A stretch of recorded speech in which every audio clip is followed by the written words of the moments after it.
Governor Brown. Thank you, and I appreciate you giving me the opportunity to be with you today to talk about a profoundly important issue. Let me make a couple of points. First of all, not the environmental climate, but the political climate. Things are not well in the Republic. If we look to Washington, the turmoil, the chaos, the bad feelings exist not just in general between the parties, but inside the parties. You look at the profound challenge that they're having in Washington in governing. Big problem. We see in the executive branch lots of problems. So America is facing not just a climate crisis with the rest of the world, we are facing a political crisis. Can democracy actually work? Is there a sufficient consensus that we can govern ourselves? And that, I submit to you, is an open question. Here in California, we have our own differences between the two parties, within parties. It's quite incredible. How in the world do we ever pull together and get something done? Well, this is a fundamental issue. This issue of climate change. Now, I know some people don't believe it. I know other people say it's not that big a deal. Other people don't want to look at it. Other people think it is an existential threat to the continuing existence of organized humanity. It's not just me that says that, but scientists everywhere. So the climate science is getting better all the time. If you read the New York Times just yesterday, an ice shelf, a sheet of ice as large as the state of Delaware has just been severed from West Antarctica. This is really serious, and it's not going away.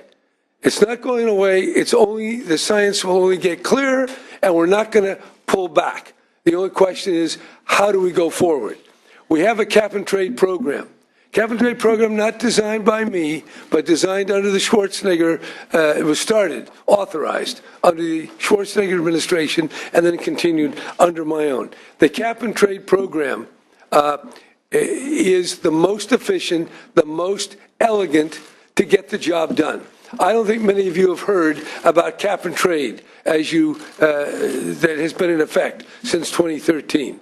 We have not heard much about that. The key thing to remember is we have a cap. There are 400 industries that are under the cap and are part of the cap-and-trade business. That cap is going down.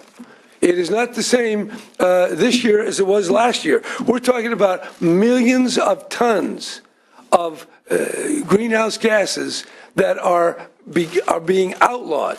When we started this thing, it was about 394 million tons for the 400 companies that are covered. It's now, this year, 370. And it's going down next year to 358. That cap is going down. And it's in law. That's been voted. That's not going to be changed unless some scientist comes up and says, oh, it's a hoax. That's not going to happen. Every month, we're getting peer-reviewed studies. That being the case, we're moving forward. We're moving forward with cap-and-trade being continued by this two-thirds vote, or we're going to regulation, command and control. And the ARB will regulate the food processing, the oil industry, the cement industry in a way that is not efficient, that will be 3 to 5 times more costly, and yes, that will be notified, that will be noticed by your constituents. Cap and trade is the efficient program, and that's why the people who know most support it. That's the big picture here. We are reducing the permissible level of CO2 and greenhouse gases that can be emitted, and that cap is going down. The permissible level is getting smaller every year by millions of tons. Now, are we going to do that by an extensive, massive, intrusive regulatory burden that will be 3 to 5 times more expensive and will show up in gasoline prices, food prices, and the effect on various industries? That is not the way to go. The way to go is the most efficient, elegant program in the whole world. The California cap-and-trade system is copied by the biggest country in the world, China. It's copied by and embraced, and part of what we're doing, Quebec. Ontario Ontario is waiting to join. So is Oregon. You have an incredible mechanism that protects our economy and that reduces greenhouse gases. I mean, don't throw this thing out. Don't put us under the Air Resources Board for an intrusive command and control. Cap and trade is the way forward. I know we got politics that have everybody on different sides. This is fundamental, and that's why I stand here. I say it is the most important vote, because climate change is real. It is a threat to organized human existence. Maybe not in my life. I'll be dead. What am I, 79? Do I have 5 years more? Do I have 10 years more? 15? I don't know. 20? I don't know. I don't even want that long. But most of you people, when I look out here, a lot of you people are going to be alive. And you're going to be alive in a horrible situation that you're going to see mass migrations, vector diseases, forest fires, Southern California burning up. That's real, guys. That's what the scientists of the world are saying. So I'm not here about some cockamamie legacy that people talk about. This isn't for me. I'm going to be dead. It's for you. It's for you, and it's damn real. So I just ask you, take it seriously and give us that vote. Now let me tell you about a few other things.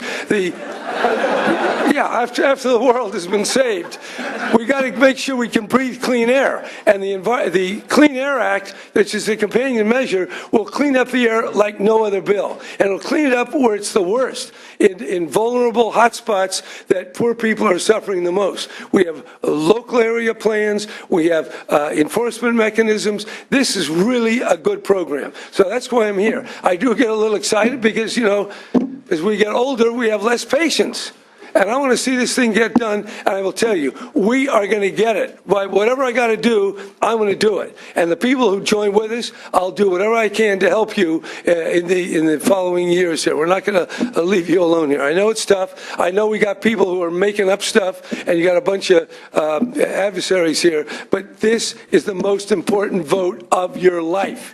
And I don't say that. I'm not, unless you think I'm lying, and I was in the seminary for 3 years studying to be a good searcher of truth. And I'm telling you, this is the truth as I understand it. And the only way I can be wrong is if I don't get it.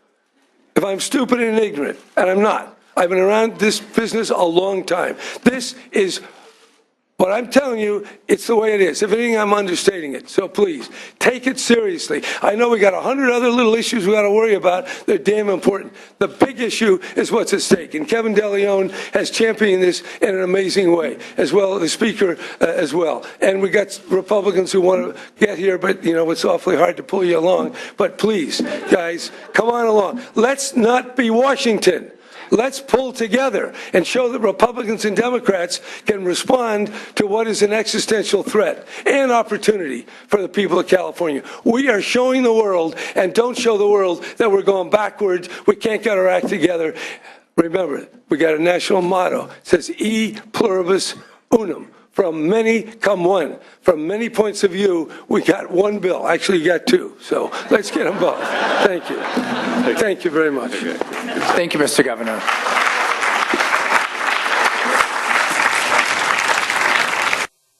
We're dealing with real truth and something real important for the people of our state. So now we've got to go forward and make it work. And I want to say something about all the industries, because they had a big impact. All the people that supported this thing. And the chamber that sued to stop it and now writes to support it. There's a lot of mystery here, and there's a lot of miracle, and maybe there's a lot of prayer. But we're here, it's good, and we're going to do our best to keep faith with what all you've put into it and what the people of California are expecting.